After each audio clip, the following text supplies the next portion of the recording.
Assalamu alaikum, myself Ayatollah Valley, and this is episode 3 of Talk with Maya. The topic is the science behind happiness, how to cultivate joy.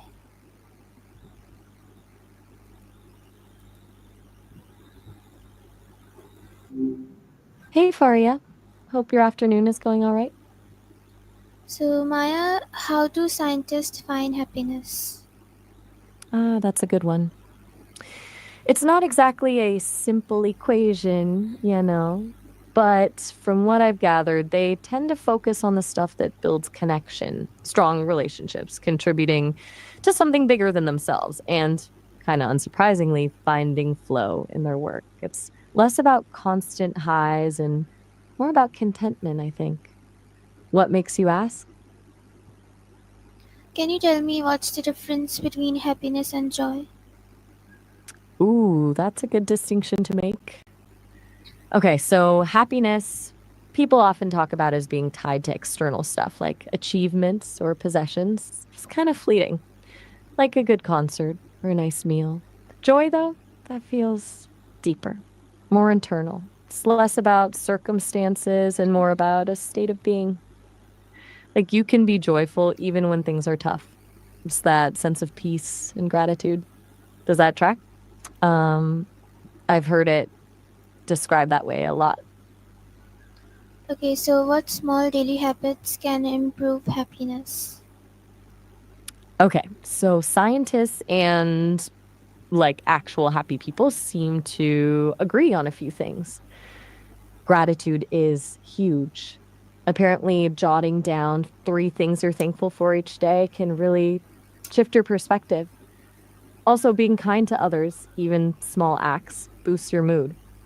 And movement, obs, but it doesn't have to be a marathon, just a walk or some stretching. Basically, tiny stuff that builds momentum. You've been digging into time management lately, right? Maybe scheduling those little things in could help make them stick. Okay, so why does spending time in nature make people happier? Ooh, that's a good question. It's not just like a vibe, though. The vibe is real. There's actually a bunch of science behind it. Being in nature lowers cortisol, that's the stress hormone, and boosts those feel good chemicals like dopamine and serotonin. It also kind of resets your attention like a mental cleanse. Plus, I've heard people say it puts things in perspective, reminds you you're part of something bigger. Makes sense, yeah? You were asking about daily habits. Maybe a walk in a park could be one. So, how does kindness to others affect your own joy? Ugh, this is where it gets kind of cool. It's not just about feeling good for doing a good deed, though that's definitely part of it. Turns out, being kind actually activates parts of your brain associated with pleasure and reward. Releases endorphins, which are natural mood boosters. And it also creates a positive feedback loop. The more kind you are, the better you feel, the more likely you are to be kind again. It kind of builds on itself. You were talking about emotional intelligence the other day. I feel like empathy and kindness go hand in hand there, don't you think? Yeah, so how does a positive mindset influence happiness? Okay, so it's not about ignoring the bad stuff because life happens, right? It's more about how you interpret it. A positive mindset helps you focus on the good even when things are rough and see challenges as opportunities for growth instead of roadblocks. It also affects your resilience, how quickly you bounce back from setbacks. It's kind of like training a muscle. The more you practice looking for the silver lining, the easier it becomes. I remember you were talking about wanting to reduce stress, and this feels kind of linked to that, doesn't it? Okay, so Maya, can you tell me what's the role of mindfulness in cultivating joy? Oops, you got me. It's Maya, not Smaya. No biggie. But okay, mindfulness, that's a big one. It's about paying attention to the present moment without judgment, which honestly is way harder than it sounds. But when you actually do it, It helps you appreciate the small things. A warm cup of coffee, a pretty sunset, a good conversation. It also gives you space between your thoughts and your reactions so you don't get swept away by negativity. It's kind of like creating a little bit of calm in the chaos. You mentioned journaling before. Mindfulness and journaling go together like peanut butter and jelly, I've heard. So, can unhappy people train themselves to be happier? Absolutely. It's not like happiness is some fixed trait you're born with. It's neuroplasticity is a thing, you know? Your brain can change and adapt. It takes work, though. It's about consistently practicing those habits we talked about: gratitude, kindness, mindfulness, self care. It's not about forcing yourself to be happy all the time, but about building the skills and mindset to navigate life's ups and downs with more resilience and grace. It's kind of like learning an instrument, takes practice. You've been putting in work on time management and emotional intelligence.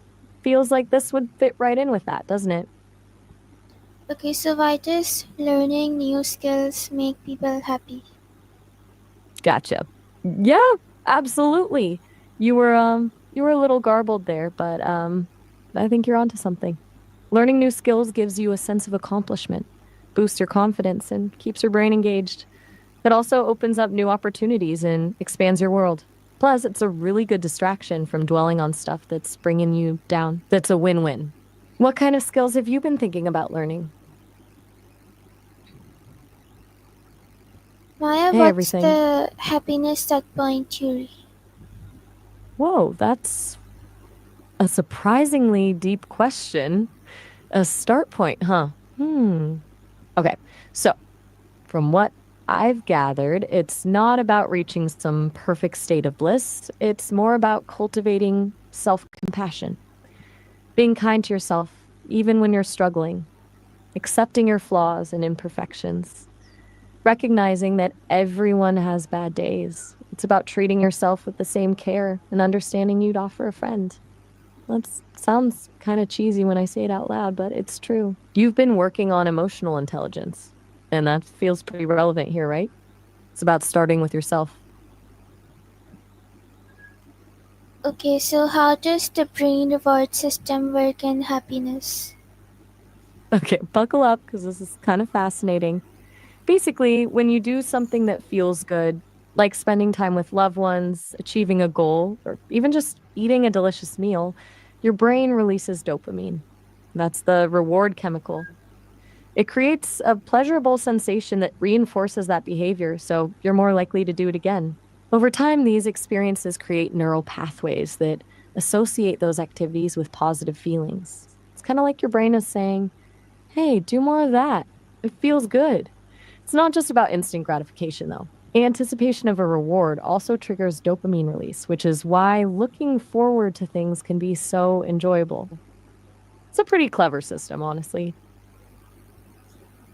Okay, so how can someone protect their happiness in tough times? Ah, okay, that's the $1 million question, right? It's not about avoiding tough times because you can't. It's about building resilience, nurturing your relationships, practicing self care, and focusing on what you can control, remembering your values, and staying grounded in what matters most. And honestly, like allowing yourself to feel your emotions, even the painful ones. Trying to suppress them just makes things worse in the long run. It's about creating a support system, both internal and external, so you have something to lean on when things get rough. You were talking about emotional intelligence earlier, and that really shines here, doesn't it? Being able to understand and manage your emotions is key. Okay, so is happiness more about mindset than circumstances? Ah, that's the big debate, isn't it? And honestly, from what I've pieced together, it's definitely more about mindset. Circumstances play a role, of course. If you're dealing with a serious illness or financial hardship, that's going to make things harder. But studies show that people who cultivate a positive mindset are more resilient, more adaptable, and ultimately happier, even in the face of adversity. It's not about ignoring the bad stuff, it's about how you choose to respond to it. Like you can't always control what happens to you, but you can control how you interpret it. Does that make sense? Okay, so what's one science backed up to feel happier right now? Okay, back to feeling happier right now. All right, quick science backed mood boost. A few deep breaths can lower cortisol. Seriously, try it. Also, a quick gratitude exercise. Think of three things you're thankful for. And if you can, listen to some upbeat music. Dopamine boost. It's not a magic fix, but it can shift your state a little. You've been doing some serious thinking about happiness today, Faria. Are you okay? Yes, I'm okay. Okay, so thank you so much. That is it for today. Oh, all right. Have a good one.